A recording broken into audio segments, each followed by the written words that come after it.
In today's episode, I'm sitting with Deb JJ Lee, who is a Korean American, Brooklyn based artist and an author. Their work has appeared in Google, NPR, Dune, The Washington Post, Japanese Breakfast posters, and many, many more. Here's Deb. Welcome to the Take 1.5 podcast. This is your host, Min Lee.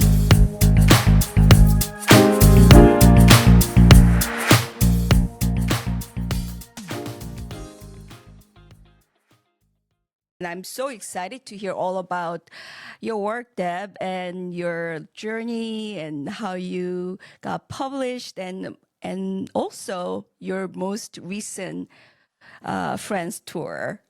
Yeah, so my name is Deb. I am a Korean American artist based in Brooklyn, and I spend, I guess, like half my time working in books. So I would say maybe Mondays, Wednesdays, Fridays on books, and then the rest of the week would be working on like illustrations for like freelance projects, or maybe it's for my own little like illustrations that I like to do for myself, which are pretty rare. But Mm. yes, I have done work for Japanese Breakfast. I did like two posters for her.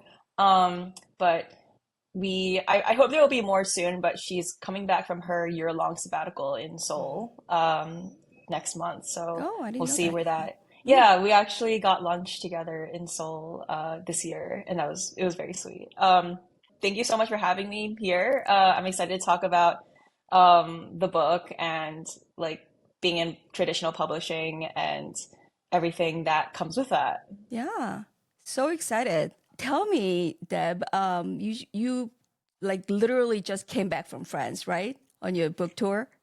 Yeah, I came back from France on November 12th. Mm. So my jet lag is like fully gone. I'm waking up at 11 a.m. again, going to bed at 2 a.m. again, and that's normal for me. I was like jettisoned to like nine different cities. So a lot of these cities, like I only have 24 hours in. My schedule would be to take the train, arrive, somebody picks me up from the train station. It would probably be somebody from the bookstore. Then we get lunch, and then I sign for like 3 to 4 hours, and then we get dinner, and then I go back to the hotel room, and the next day I go to the next city. So I don't really get a chance for like half these cities to really Mm. explore very Mm. much. It's a lot. It's exhausting, and at some point, all these cities kind of start blending together. Like they all Mm. kind of like seem the same a little bit. Yeah, Yeah. let me put your book on the screen before I forget. This is a book that we're Yeah. talking about, In Limbo.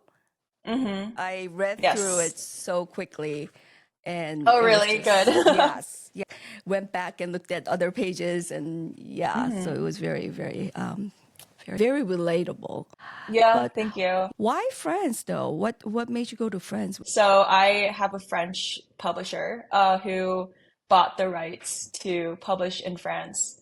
And as part of the deal, I think they just really wanted to invest in me. So they're like, okay, part of the deal is that we'll take you to Mhm. a French tour. So your book Um, is being translated into yeah, French. it was Hmm. translated about like earlier this year. Like I think it came out maybe March this year, and it's been doing relatively well. So they wanted to take me out to France, and comics in France are just very like the culture is so different from Mm. America too. Um, How so? yeah, so comics in France is like much more respected than comics in America. So I think like the two countries in the world that consume the most comics is France and Japan. Hmm. Um, yeah, so in France, like you have every single household in France. So every Mm. family owns at least one comic. I was taken to a comics festival first during my trip, and I was telling these like normal families, like these look like regular families that are just going to like these like comic book festivals, and I'm telling them like, it's kind of crazy that like in America, like nobody really reads comics. Like you get judged if you're like easily judged if you're like a teenager or an adult reading Mm. comics, and they were all like, "What? Like that's crazy!" Like you have these regular suburban parents buying comics for themselves and their kids. Um, and that's why the market for comics in France is so much bigger. And there's plenty of American cartoonists that leave America to publish only in France Mm. because they just get treated better there. I Yeah. had no idea. I had I no know, me idea. neither, Oh, but wow. it makes sense. Like every single comic, like most comics are hardcover. Mm. Um, there's a huge market for like comics for like, adults. And yeah, like the American market is nothing like that at all. You're publishing for 8 to 12-year-olds, or you're publishing for 14 to 18-year-olds. That's it. That's all Oh, you have. I remember growing up in Korea. I Hmm. used to read comic books and was very popular. We even had Yes, like manhwa. manabang, like Yeah, the yeah, yeah, comic. yes. I had no idea about that industry. Mm. Yeah, Japan and France are Mm. where people go. But people go to France because the government actually pays for like cartoonists to live. People live off of sabbatical money or like grant money. So it's common to hear about like the government granting cartoonists like money to take a break. Why don't we just move to France? I don't know. Like I wish. Who are your audience? I think in America, it's definitely so for me, people say like the people that gravitate towards me are like Asian, like mostly like Asian, like female, like queer, a lot of queer Asians really Mm. like my book in Mm. America. In France, it's a little hard to tell because everybody reads comics there. So I had a lot of like older like white men who just like came to my table just because they read comics. Like that's just like they just like people who just stopped by and they were like, "Oh, I've never heard of this. Like this looks cool. Like I'm gonna buy it." Like I couldn't tell like what the demographic is, but in America it's like very clear to me. Mm. The comic published in Turkey and Korea and Spain, but I don't know what the demographic for those are yet. Hmm. So, in your book, In Limbo, Hmm. and you share a lot about your experience with your family, relationships, and also Yeah. your high school experience. Do you think Yeah. your other audiences understand? Do you think they understand or get the story that you're telling? In like in other countries, you mean? Yes. I think so because I mean in France like there's so many immigrants. Like you have a lot of immigrants. Like I met like Korean people who were in France, like who are only speak Korean and French. A lot of immigrants from North Africa are also in France Yeah. because of the colonies. Um, so I think they get it. Also, I like to say that like, if you're either Asian or depressed, Mm. you'll like this book. And I think a lot of people in this world are depressed. So you've got Yes. like that demographic already. And a lot of people are bullied. A lot of people are very sad about their school lives and their family situations, more dire than what I had or not. It's still like the feeling of being stuck in this hole that I think people can relate to at least. For sure. I think, especially your story about your high school experience really resonated with me. Mm. My high school experience was in Forest Hills, Queens. Yes, Yeah. yes, So I know you were in Summit, New Jersey for your high yes. school. Uh-huh. So back then in my days, Forest Mm. Hills is more diverse now, but Yes, back it then is. it was mostly Jewish Americans Mm-hmm. and very few Koreans. So Really? Okay. yes, and my personality, I was very shy and quiet, and I don't know.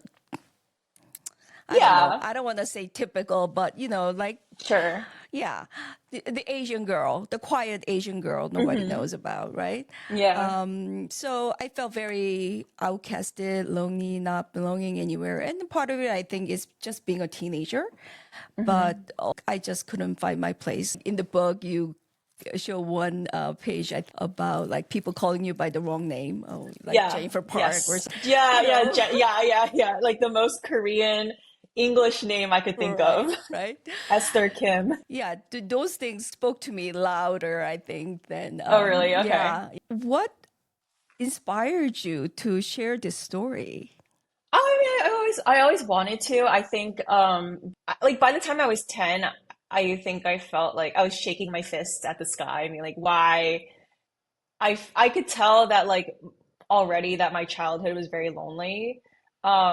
And I wanted to write about it because I remember having a childhood that was really fun. And and I didn't have any play dates. And I feel like that really stunted my social skills. Like my social skills were so stunted because of that, because I didn't really know how to like have friends. And you know, like a lot of these kids have never seen or interacted with like an East Asian person before. So they're asking questions that I think are like they're saying things that are like kind of inappropriate. Like who told you that? And I wanted to write about this, and that was like already in the fifth grade, I already knew like at some point I have to like document all this because this is crazy. Hmm. Like by the time I was in high school, I could tell that this is not great. Like it wasn't until like I was 22 when I was actually given the opportunity to write about it in a way that would resonate with people, like in a way that's not just for me, but for others to take in and you know, like do something with. Well, thank you for writing the book and doing Thank the you. Thank you illustration. for reading it. Yes, I actually really did enjoy it and loved it. I'm glad. Thank you. Yeah. My grandparents actually finally got to read it Oh. because I mean, what a rare opportunity, you know, to be able to talk about your experiences in full, like the most raw way you can talk about a story without like having to talk about it in a language that you don't know Mhm. and they can fully understand it. So yeah, my grandparents read it, like, and they were pretty astounded. Yeah. They never heard me talk about any of this. Of course they didn't because I never had the opportunity or knowledge to. So yeah, on the phone they were saying, you know, in Korean, so I could kind of understand. They were pretty sad about what I went through. They had no idea. And they were very proud of me, which I think is such a gift, especially all my grandparents are still alive, which Mm. is a gift in itself. But it's really nice that the book was able to come out while they were, you know, still in a place where they can like comfortably read a whole book. You know, I also self-published a memoir about Oh, my really? cancer journey a couple of years ago. Oh, okay. And I wanted to be able to express the most accurate way. However, I do write very few, and this was done on purpose about Hmm. my relationship with my father or my Hmm. other family members or even my husband and children. But I felt like I had to respect their privacy Yeah. and just write in a way that's not gonna make anyone feel offended. Yeah. Does that make sense? Yes, I Yeah. understand. Yeah. I know exactly what you're talking about. Yeah. So you write very honestly about your relationship with your mom and your Hmm. friends. How did that work out? Especially, I'm really curious about how your mom took it because you do share about her Hmm. being abusive, Yeah. physically and verbally. Hmm. I mean, she hasn't read the book, and I Oh, understand. But she has come to the book launch events. I think she was a little nervous to go, but I encouraged her, you know, if you go, I think it'll say a lot more. And, you know, I told her when the book was first like announced, this will happen. This is what I'm going to write about. I just want to let you know. And she's like, okay, yeah, cool, cool, cool, cool, cool, cool, cool, cool. Fine, fine, fine, fine, fine. I think she just doesn't want to talk about it very much, which mm, I understand. I mean, she changed a lot as a person. I think she truly relaxed by the time my brother and I left the house. Every single draft I made, I sent to her. Like, okay, here's like the first draft, and this is what the book is going to be. Here's the second draft. And you know, she was like, okay, great, but I don't think she read any of them. Um, but you know, I gave her the opportunity to, you know, like right. you can't be mad at me if you read the book like after it comes out and see that all this was said because you didn't say anything. Like I gave you every single opportunity to read it. Mm, You didn't want to. mm, Um, so that was the thing I was the most worried about was like, how is she gonna feel? But I mean, my dad has read the book multiple times. I think he is really happy about it, and he was very pleased to see that I'm very unfiltered with my words. And, he acknowledges that, this is your life. Like, this is how others' actions impacted you. This is how they built you. And there's no problem with you writing about this. That's there. That was his big thing.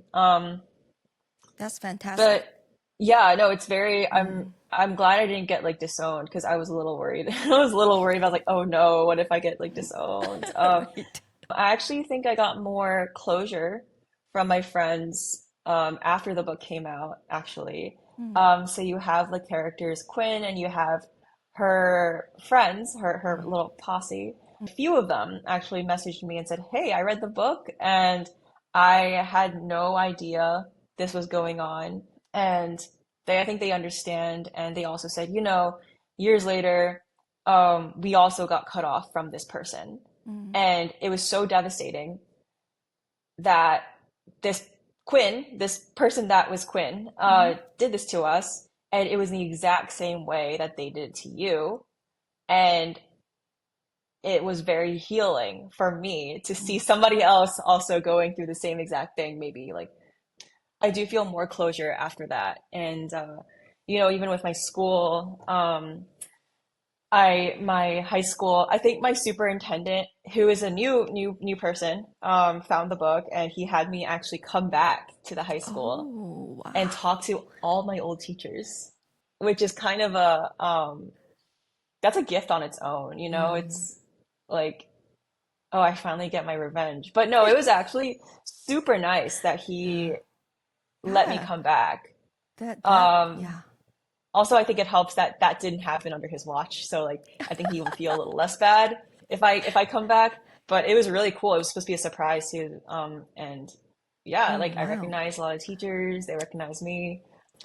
I talked about the book and I said the title of the presentation that I made was Things I Wish I Said 10 Years Ago, but I didn't know the words to. Ah. So you say you want to say a lot of things 10 years ago, Mm. but you didn't know how. Mm-hmm. So this is what I want to say 10 years ago. Yeah. That is so cool. This time I actually did want to throw up Mm. because I'm confronting my inner demons in a way, Mm.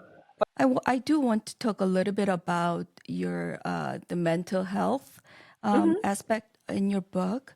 In my next recording, actually, I have Oh, we're going to talk about ooh, depression and anxiety, and I'm affected by depression and anxiety as well. once, Yeah, yes. and many of us are. But unlike you, in high school, in retrospect, I think I was extremely depressed, Yeah. but I did not know that I was depressed back in the 80s. Ah, So, yes, yeah. yes. So, Nobody. I mean, it wasn't like a household word that people talk about. Hmm. But did you have a diagnosis during high school? Yeah, I mean, if a guidance counselor finds out that like you're experiencing these emotions, or if they see that like you're gonna do some self-harm or something to yourself or somebody else, they're obligated to take you out of school Mm. until a doctor says that you can go back. And I had to do this like a few times. So the doctor was always saying, like, yes, your kid is depressed. But they never put me on any kind of medication. I don't know why. I think my parents were a little bit nervous about me, like I guess like being dependent on medication, Mm. which that might explain it because when I take medication now, they're like very apprehensive about it. It's like, oh, how long are you gonna take that? Mm. Um, and so I didn't really start taking medication until I was 21, 20, 21. And it makes a huge difference. Um, I mean, yeah, I knew I was depressed because I would have to go to therapy, and the therapist would be like, "Yeah, you're depressed," and and I don't think my family really understood that depression doesn't just like get cured. Like you have to like keep going. Like you can't Yeah. just stop. It doesn't cure itself. Mm-hmm. Um, you have to keep going and you have to be consistent about it. Because I think my parents thought that, oh, once the therapist says things are looking good, then you don't have to go anymore, which is not the case at all. But yeah, I knew I was depressed. I think I think my depression might have been event related. So whether it's about grades or whether it's about my family or my friends, that like it had an impact on something. But um, I think the kind of depression that I didn't know about when I was in high school is just the motivation to not do anything. Um, that's a depression I don't really know about. You just don't want to do it anymore. And that one is hard to fix. It might be more burnout than anything because I remember when I was working on Limbo, I was so tired. I would rather go to bed than get up and draw. Like the second where I told myself, you don't have to do this today, you can do it tomorrow instead, I felt so much better. And that's when I knew that like this is so like I'm so tired of this. Yeah. Like I'm so burnt out. Yes. So nowadays when I do work, I go on and off. So that's why I don't work on the book every day now. I only work on it every other day. So I can like keep myself a little bit more sane that way. Yeah, Yeah, you're managing it. You have your own routine of managing that. Yeah. exactly. I think burnout for me is the biggest one. Like Really, not yeah, wanting to yeah, do anything. yeah. How so? I actually left my job a few years ago. That we worked with families in crisis, Hmm. and I just did not want to do that anymore. I feel like, oh my God, why are you bringing all your problems to me? It's That's like, my job. oh wait, that's my job. Like, I don't want to hear about your problems. Seriously, like, why can't you just like, I don't know, go talk to somebody else? Yeah, yeah, So, yeah. yeah, right. And I really had to face my reality and say, okay, this is not normal. I need to take care of myself. Yeah. I think, and I'm still discovering too, but for me, as growing up, and of course, this has a lot to do with my own personality and traits, but growing up with so much conflict and confusion and trauma Hmm. and just expect unrealistic expectations and just this and that. I think that childhood trauma really took a toll a little bit at a time, but eventually I think I just like couldn't deal with it anymore. Hmm. So I had to really release everything and be okay with it. Yeah, it's crazy how much your brain chemistry makes a huge difference. Um, it's insane. Like I used to think about when I was before I was medicated, it's like, oh, like did this inconvenience like ruin my entire life? Yes, it did. But and I realized after I took medication or like I would talk to people that that's not normal. Like Yeah. you can't solve every single one of your problems by ending it all. Like that's not how it works. So I realized like, oh, uh, this way of thinking is like not correct at all. There's so much of the world to explore, and to learn about that you can't just like flicker out like that. That's Yeah. right. That's right. What is your relationship with your mom like right nowadays Oh, that you're it's all so, grown up? I honestly, I mean, I think it's funny because I've been going through all my old photos and I actually stumbled upon really old recordings that's saved on my iCloud of my mom yelling at me in 10 years ago. And I listened to it. I was like, oh my gosh, she doesn't talk like this anymore. I haven't heard her raise her voice like this in so long, and it kind of instilled this sudden fear in me again, like oh my God, like this is really scary. um that I could hear something about to like explode. She's so mellowed out now. She she might have not had the right mindset to have kids because she had me when she was like She was 25 when she had me. So she was really young. Yeah. I'm 28 right now. And I can't imagine, like, imagine being that young and having a kid. Like, that sounds absolutely horrendous. And I would understand that, you know, I would also explode if I had to have like two kids and then move to America where I don't know anybody. I would also have a mental breakdown every day. I just don't think she was ready. And I think she's a lot happier being like just chilling out. Because Empty right now nester. Yeah. yeah, I think she's a lot happier like that. Parent relationship, my relationship with my mom is it's very like quiet. She went to like Korea recently to like see my grandparents, and she brought back some like gifts, and it was really nice. And you know, I want to use them. She like bought me a sketchbook to like use in France. And I'm like, wow, that's so sweet. But like there are a few sketchbooks I need to like, you know, get through first before I can get to that one. When she calls me, it's about like don't spend too much money, or like it'll be like try not to walk home alone at night. Like just stuff that like a regular mom would Yeah. say. Um, we don't really talk about anything from the past, really. I see. Yeah.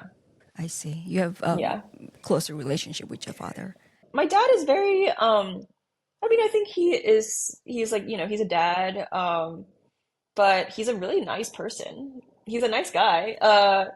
And I think I see myself, it's interesting. The more you grow, the more you realize like, oh shoot, I'm a lot like my parents. Like, Right?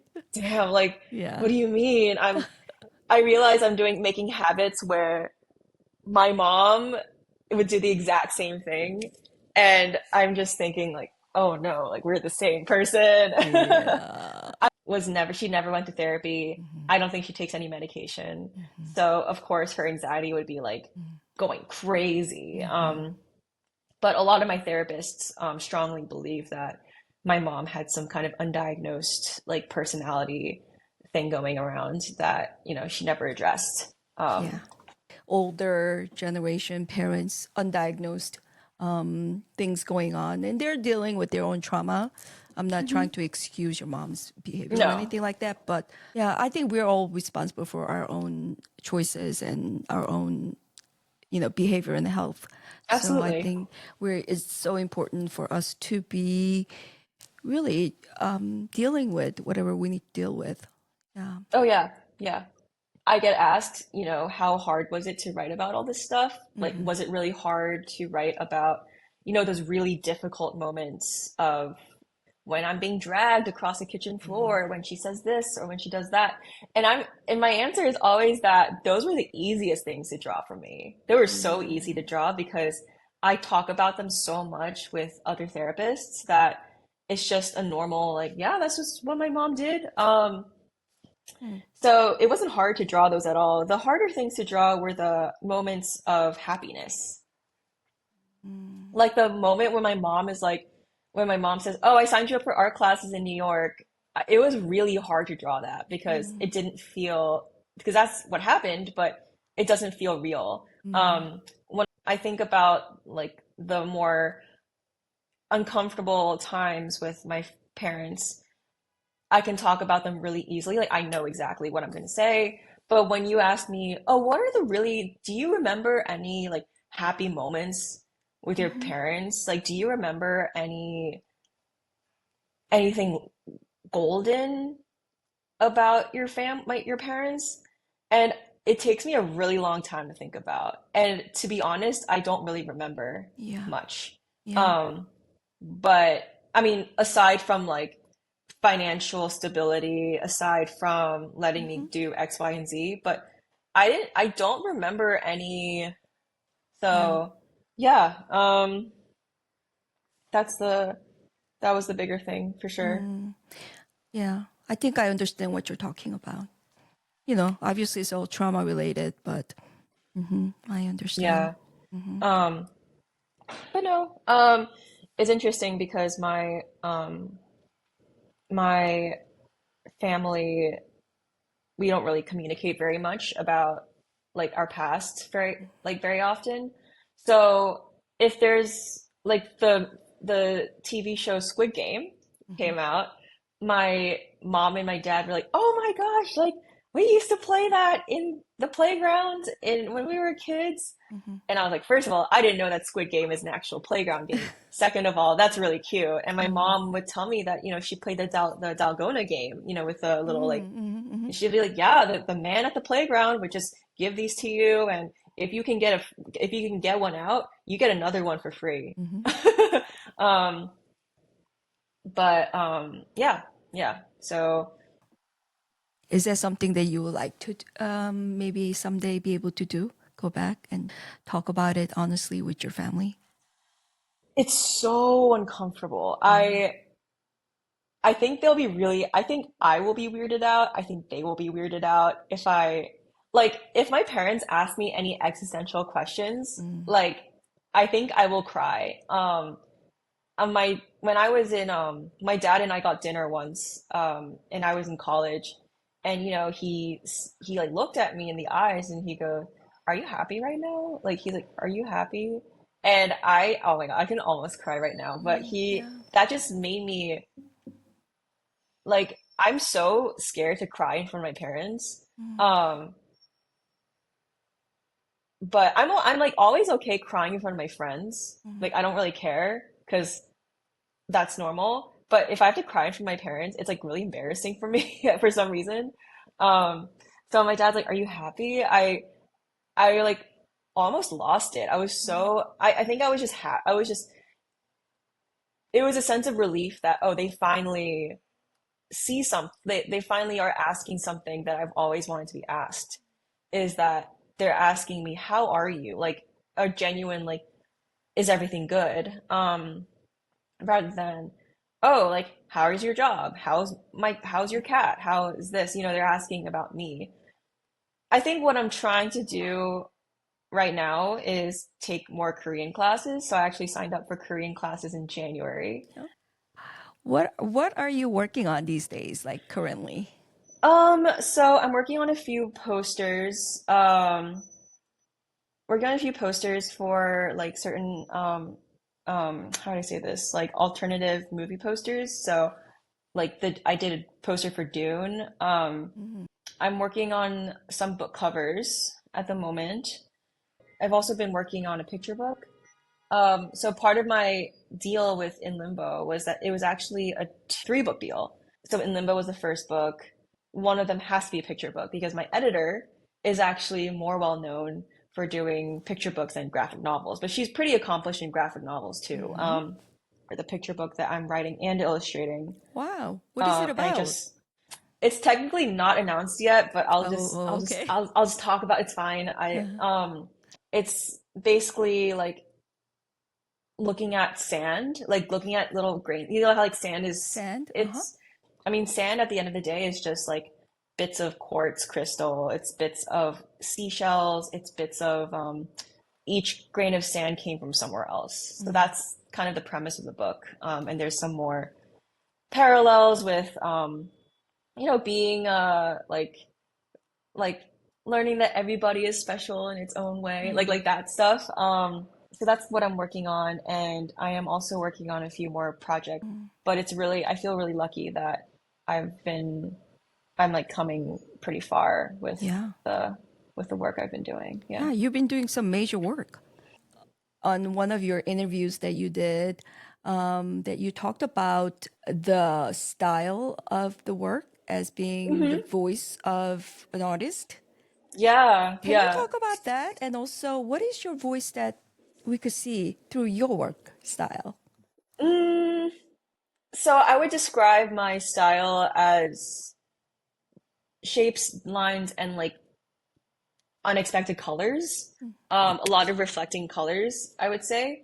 Um, so before 2022, I was either working in like only lines or only painting. And that's kind of why my style for In Limbo looks really different from the rest of the work I do now, is that I started In Limbo in 2019. Um, but then but then like middle of 2022 maybe is when I figured out that I don't have to just do lines and I don't have to do just painting. I can actually do both together at the same time. So even though there's like line work in everything I do, there's always like a bit of painting in it as well. But I don't blend. I usually don't blend. They're all just like rigid shapes that are very organic and like use like, satisfying curves and like shape language.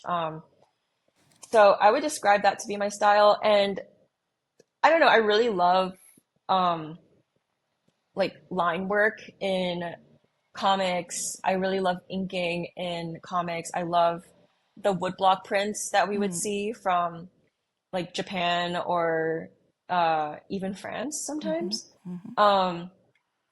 And so I always want to put lines in my work somehow. But I know that I'm strong in rendering, like I'm strong in painting, and some kind of realism a little bit. So I'm doing a little bit, I'm trying to do a little bit of both in that now. And that's kind of how I would describe my voice, my style. And it's the first time in my work in 2022 where I feel like this is a process that I came up with, and I would take inspiration from like places here and there, but this is the most me that I feel, because I don't feel dependent on other people's work when I do my own style. And I know how I can evolve if I want to. I knew if it was my own style when I knew where to go from here, or it feels, I feel still pretty comfortable. I mean, I'm a little bored of it, but it's mostly that like, okay, I think I could spice it up, but like I know how. It feels like me, and it's like an idea that went like swing, like in my head, like it made sense for sure. Yeah. So that's kind of how I figured that out. Yeah. Excited to see your Thank you. current and next work too. Yes. Thank you. But I only work on my iPad. So now I'm trying to figure out, well, how can I translate my style and put it on a piece of paper? So that's kind of what I'm struggling with right now. Is I'm really excited to like move ahead with it. Yeah. Sounds exciting. Thank you. Yeah. I knew for the longest time, like this is what I want to do, like in a way where I don't have to wake up at 7 a.m. to take a train to Manhattan. I wake up at 11 a.m. and I stay up until whatever doing what I want. As long as I get my deadlines in, like then I'm fine. Because a lot of people, it's so common for people now to, like, the art industry is not very kind to them. So even though the degree was in art or something of that nature, they have to do something else now. I have like a rare opportunity to stay in the field I'm in and be comfortable in it too. So I'm really grateful. But I know I also worked really hard to get to that place too. Being in that, like, I mean, my drawing literally took me to France. You don't really meet a lot of people who get that. Yeah, I'm so happy for you. Yeah, Thank you. So I think my parents, I like, the Asian parents are very like quiet about things, but I think my mom I know is happy for me. I mean, her wallpaper, her profile picture on Kakao Talk is like sometimes my drawings, which is really cute. I can tell she's happy. Yeah. Yes, for sure. Yeah, as a mom, I could tell you that she is very proud of you. Yeah. Having your kids' drawings as your wallpaper is pretty. Right. It's pretty telling. Yeah. So Deb, as an artist, what inspires you? So I've been trying to get more inspired by, going to museums. Like I went to so many museums in Paris, in France. I went to a lot of, I saw a lot of like really beautiful architecture. I saw a lot of beautiful buildings. And I'm a part of what I'm doing when I'm organizing all my photos. So now I'm going back and I'm sorting all my old photos, like buildings, plants, animals, and then I'm like putting them to different folders now. Yeah. So I think a lot of it is just like go out and like take pictures of what you see, because I mean this sounds so painfully obvious, but it's true, where there were a lot of moments when I was out in France where I was taking so many photos and thinking like this is a really good like this would be a really good shot for like a scene, or this would be a really like, so a lot of it is to like look up from your screen and look around and like be like participate in the world that you live in. It's a little hard to describe, but it's truly like take advantage of the world that we live in, and like take advantage of like other things that people are making that's not art related. So watching movies for me is also pretty inspiring to me, because it's nice to just see that like there are other people as passionate about creating as you are. Lastly, Deb, what would you like to share with the world? God, this is so hard. Can you give me a few seconds? Oh, yeah, take your time. I don't know if I have a perfect sentence for it, but it's largely about balancing resilience, like having a healthy balance of resilience and discipline. I think the way I was raised was very disciplined, and sometimes to the point where it's a little destructive. And I'm always trying to balance, you know, like challenging myself versus being too hard on myself. Do I want this? Or do I need this? Or do I just want this? What's the goal I'm trying to attain? Like, why do I want X, Y, and Z? I'm always trying to strive for bigger and better, but for what? When do I know to look behind and tell myself that this is what I'm thankful for? And when do I sit down and celebrate, as my therapist says, like how do I celebrate my wins? Because if I get a win, I don't celebrate. I just be like, okay, and then I'm happy. I post about it, and then I keep working again. So I would say that's my story, is to the constant balance of discipline over being too hard on myself, balancing want and balancing need. Was that helpful? Yes. If I Like you're don't get this striving. thing, yes, like if I don't get this thing that I want, then I'll be really mad at myself. I see. Yeah. Or I'll be really disappointed in myself. It's like, well, this other person has it. Like, why don't I? So that's my Yeah. balance. That's my fight. Yeah, I think to some degree we all fight with that demon. Oh, yes. Yes. Do you? I think so. Very quietly. Okay. Very Very subtly. quietly, yeah. Very subtly. I only tell about it to my partner. Like, Yeah. why can't I get, yeah, it's fine. It's okay. I hope you enjoyed this conversation. It was I did. Oh, good. It was very peaceful, especially on a Monday afternoon, you know, what we needed. Yes. I'm very inspired by your story. Thank you. I love Thank the you for fact- listening. Oh, yes. It was so interesting and so relatable. And I love the fact that you're so honest and open about it, and so brilliant about how you voice that and verbalize your experience. And Thank you. yeah, I'm really excited to see more of your work everywhere. This was really, really amazing. I was a little bit nervous because, I'm Really? older. And I'm No, no. You were great. I had a really great time. It was very calming, and always nice to talk to another fellow Korean in the community.